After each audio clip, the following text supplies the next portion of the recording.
भगवान गौतम बुद्ध का जीवन परिचय। गौतम बुद्ध का जन्म लुम्बिनी में क्षत्रिय शाक्य कुल के राजा शुद्धोधन के घर में हुआ था। उनकी मां का नाम महामाया था, जो कोलीय वंश से थी, जिनका इनके जन्म के 7 दिन बाद निधन हुआ। उनका पालन महारानी की छोटी सगी बहन महाप्रजापति गौतमी ने किया।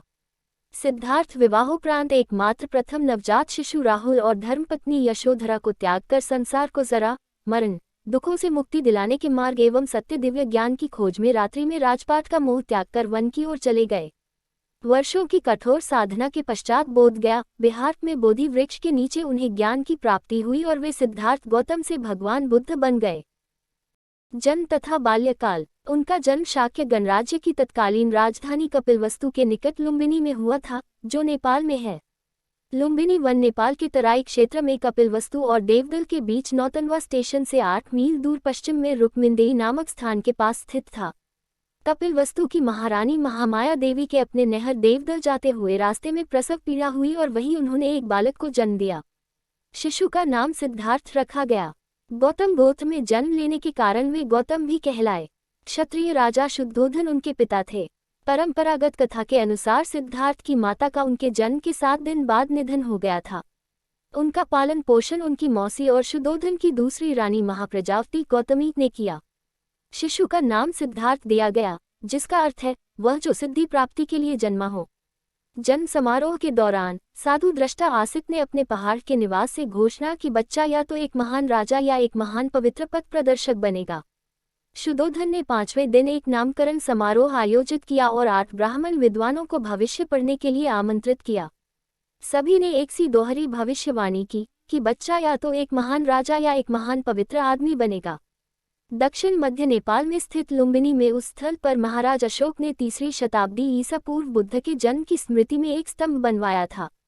बुद्ध का जन्म दिवस व्यापक रूप से कई देशों में मनाया जाता है। सिद्धार्थ का मन बचपन से ही करुणा और दया का स्रोत था।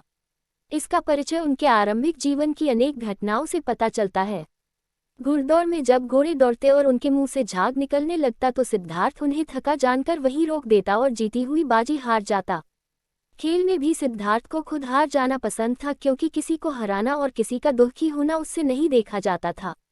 सिद्धार्थ ने चचेरे भाई देवदत्त द्वारा तीर से घायल किए गए हंस की सहायता की और उसके प्राणों की रक्षा की। शिक्षा एवं विवाह। सिद्धार्थ ने राजकाज और युद्ध विद्या की भी शिक्षा ली। कुश्ती, घुड़दौड़, तीर कमान, रथ हाँकने में कोई उसकी बराबरी नहीं कर पाता। 16 वर्ष की उम्र में सिद्धार्थ का कन्या यशोधरा के साथ विवाह हुआ। पिता द्वारा ऋतुओं के अनुरूप बनाए गए वैभवशाली और समस्त भोगों से युक्त महल में वे यशोधरा के साथ रहने लगे, जहां उनके पुत्र राहुल का जन्म हुआ। लेकिन विवाह के बाद उनका मन वैराग्य में चला और सम्यक सुख शांति के लिए उन्होंने अपने परिवार का त्याग कर दिया। विरक्ति। राजा शुद्धोधन ने सिद्धार्थ के लिए भोग विलास का भरपूर प्रबंध कर दिया। 3 ऋतुओं के लायक 3 सुंदर महल बनवा दिए। वहां पर नाच गान और मनोरंजन की सारी सामग्री जुटा दी गई। दास दासी उसकी सेवा में रख दिए गए। पर ये सब चीजें सिद्धार्थ को संसार में बांध कर नहीं रख सकी। वसंत ऋतु में एक दिन सिद्धार्थ बगीचे की सैर पर निकले। उन्हें सड़क पर एक बूढ़ा आदमी दिखाई दिया। उसके दांत टूट गए थे, बाल पक गए थे, शरीर टेढ़ा हो गया था। हाथ में लाठी पकड़े धीरे धीरे कांपता हुआ वह सड़क पर चल रहा था। दूसरी बार कुमार जब बगीचे की सैर को निकला तो उसकी आंखों के आगे एक रोगी आ गया। उसकी सांस तेजी से चल रही थी, कंधे ढीले पड़ गए थे, बाहें सूख गई थीं, पेट फूल गया था, चेहरा पीला पड़ गया था। दूसरे के सहारे वह बड़ी मुश्किल से चल पा रहा था। तीसरी बार सिद्धार्थ को एक अर्थी मिली। 4 आदमी उसे उठाकर लिए जा रहे थे। पीछे पीछे बहुत से लोग थे। कोई रो रहा था, कोई छाती पीट रहा था, कोई अपने बाल नोच रहा था। इन दृश्यों ने सिद्धार्थ को बहुत विचलित किया। उन्होंने सोचा कि धिक्कार है जवानी को, जो जीवन को सोख लेती है। धिक्कार है स्वास्थ्य को, जो शरीर को नष्ट कर देता है। धिक्कार है जीवन को, जो इतनी जल्दी अपना अध्याय पूरा कर देता है। क्या बुढ़ापा, बीमारी और मौत सदा इसी तरह होती रहेगी सौम्य? चौथी बार कुमार बगीचे की सैर को निकला तो उसे एक सन्यासी दिखाई पड़ा। संसार की सारी भावनाओं और कामनाओं से मुक्त प्रसन्नचित सन्यासी ने सिद्धार्थ को आकृष्ट किया। महाभिनिष्क्रमण। सुंदर पत्नी यशोधरा, दुधमुई राहुल और कपिलवस्तु जैसे राज्य का मोह छोड़कर सिद्धार्थ तपस्या के लिए चल पड़े। वह राजगृह पहुंचे। वहां भिक्षा मांगी। सिद्धार्थ घूमते घूमते आलार कालाम और उद्दक रामपुत्र के पास पहुंचे। उनसे योग साधना सीखी, समाधि लगाना सीखा, पर उससे उसे संतोष नहीं हुआ। वो उरुवेला पहुंचे और वहां पर तरह तरह से तपस्या करने लगे। सिद्धार्थ ने पहले तो केवल तिल चावल खाकर तपस्या शुरू की, बाद में कोई भी आहार लेना बंद कर दिया। शरीर सूखकर कांटा हो गया। 4 साल बीत गए तपस्या करते हुए। सिद्धार्थ की तपस्या सफल नहीं हुई। शांति हेतु बुद्ध का मध्यम मार्ग। एक दिन कुछ स्त्रियां किसी नगर से लौटती हुई वहां से निकली जहां सिद्धार्थ तपस्या कर रहा थे। उनका एक गीत सिद्धार्थ के कान में पड़ा, वीणा के तारों को ढीला मत छोड़ दो। ढीला छोड़ देने से उनका सुरीला स्वर नहीं निकलेगा, पर तारों को इतना कसो भी मत कि वे टूट जाएं। बात सिद्धार्थ को जच गई। वह मान गए कि नियमित आहार विहार से ही योग सिद्ध होता है। अति किसी बात की अच्छी नहीं। किसी भी प्राप्ति के लिए मध्यम मार्ग ही ठीक होता है और इसके लिए कठोर तपस्या करनी पड़ती है। ज्ञान की प्राप्ति। बुद्ध के प्रथम गुरु आलार कलाम थे, जिनसे उन्होंने संन्यास काल में शिक्षा प्राप्त की। 35 वर्ष की आयु में वैशाखी पूर्णिमा के दिन सिद्धार्थ पीपल वृक्ष के नीचे ध्यानस्थ थे।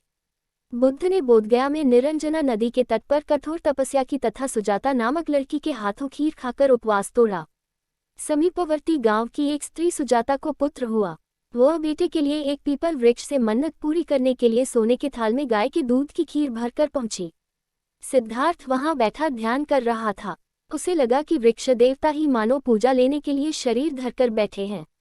सुजाता ने बड़े आदर से सिद्धार्थ को खीर भेंट की और कहा, जैसे मेरी मनोकामना पूरी हुई उसी तरह आपकी भी हो। उसी रात को ध्यान लगाने पर सिद्धार्थ की साधना सफल हुई। उसे सच्चा बोध हुआ। तभी से सिद्धार्थ बुद्ध कहलाए। जिस पीपल वृक्ष के नीचे सिद्धार्थ को बोध मिला वह बोधि वृक्ष कहलाया और गया का समीपवर्ती वह स्थान बोध गया। धर्म चक्र प्रवर्तन। वे 80 वर्ष की उम्र तक अपने धर्म का संस्कृत के बजाय उस समय की सीधी सरल लोकभाषा पाली में प्रचार करते रहे। उनके सीधे सरल धर्म की लोकप्रियता तेजी से बढ़ने लगी। 4 सप्ताह तक बोधिवृक्ष के नीचे रहकर धर्म के स्वरूप का चिंतन करने के बाद बुद्ध धर्म का उपदेश करने निकल पड़े। आषाढ़ की पूर्णिमा को वे काशी के पास मृगदा, वर्तमान में सारनाथ पहुंचे। वहीं पर उन्होंने सर्वप्रथम धर्मोपदेश दिया और प्रथम 5 मित्रों को अपना अनुयायी बनाया और फिर उन्हें धर्म प्रचार करने के लिए भेज दिया। महाप्रजापति गौतमी बुद्ध की विमाता को सर्वप्रथम बौद्ध संघ में प्रवेश मिला। आनंद बुद्ध का प्रिय शिष्य था। बुद्ध आनंद को ही संबोधित करके अपने उपदेश देते थे। उपदेश। भगवान बुद्ध ने लोगों को मध्यम मार्ग का उपदेश किया। उन्होंने दुख, उसके कारण और निवारण के लिए अष्टांगिक मार्ग सुझाया। उन्होंने अहिंसा पर बहुत जोर दिया है। उन्होंने यज्ञ और पशु बलि की निंदा की। बुद्ध के उपदेशों का सार इस प्रकार है। आर्य सत्य 4 हैं। 1 दुख, संसार में दुख है। 2 समुदय, दुख के कारण है। 3 निरोध, दुख के निवारण है। 4 मार्ग, निवारण के लिए अष्टांगिक मार्ग हैं। आर्य अष्टांग मार्ग। बौद्ध धर्म के अनुसार चौथे आर्य सत्य का आर्य अष्टांग मार्ग है, दुख निरोध पाने का रास्ता। गौतम बुद्ध कहते थे कि 4 आर्य सत्य की सत्यता का निश्चय करने के लिए इस मार्ग का अनुसरण करना चाहिए। सम्यक दृष्टि, 4 आर्य सत्य में विश्वास करना। सम्यक संकल्प, मानसिक और नैतिक विकास की प्रतिज्ञा करना। सम्यक वाक, हानिकारक बातें और झूठ न बोलना। सम्यक कर्म, हानिकारक कर्म न करना। सम्यक जीविका, कोई भी स्पष्ट या अस्पष्ट हानिकारक व्यापार न करना। सम्यक प्रयास, अपने आप सुधरने की कोशिश करना। सम्यक स्मृति, स्पष्ट ज्ञान से देखने की मानसिक योग्यता पाने की कोशिश करना। सम्यक समाधि, निर्वाण पाना और स्वयं का गायब होना। कुछ लोग आर्य अष्टांग मार्ग को पथ की तरह समझते हैं, जिसमें आगे बढ़ने के लिए पिछले के स्तर को पाना आवश्यक है, और लोगों को लगता है कि इस मार्ग के स्तर सब साथ साथ पाए जाते हैं। मार्ग को 3 हिस्सों में वर्गीकृत किया जाता है, प्रज्ञा, शील और समाधि। महापरिनिर्वाण। पाली सिद्धांत के महापरिनिर्वाण सूत्र के अनुसार 80 वर्ष की आयु में बुद्ध ने घोषणा की कि वे जल्द ही परिनिर्वाण के लिए रवाना होंगे। बुद्ध ने अपना आखिरी भोजन, जिसे उन्होंने कुंडा नामक एक लोहार से एक भेंट के रूप में प्राप्त किया था, ग्रहण लिया, जिसके कारण वे गंभीर रूप से बीमार पड़ गए। बुद्ध ने अपने शिष्य आनंद को निर्देश दिया कि वह कुंडा को समझाए कि उसने कोई गलती नहीं की है। उन्होंने कहा कि यह भोजन अतुल्य है। बौद्ध धर्म एवं संघ। बुद्ध के धर्म प्रचार से भिक्षुओं की संख्या बढ़ने लगी। बड़े बड़े राजा महाराजा भी उनके शिष्य बनने लगे। शुद्धोधन और राहुल ने भी बौद्ध धर्म की दीक्षा ली। भिक्षुओं की संख्या बहुत बढ़ने पर बौद्ध संघ की स्थापना की गई। बाद में लोगों के आग्रह पर बुद्ध ने स्त्रियों को भी संघ में ले लेने के लिए अनुमति दे दी, यद्यपि इसे उन्होंने उतना अच्छा नहीं माना। भगवान बुद्ध ने बहुजन हिताय, लोक कल्याण के लिए अपने धर्म का देश विदेश में प्रचार करने के लिए भिक्षुओं को इधर उधर भेजा।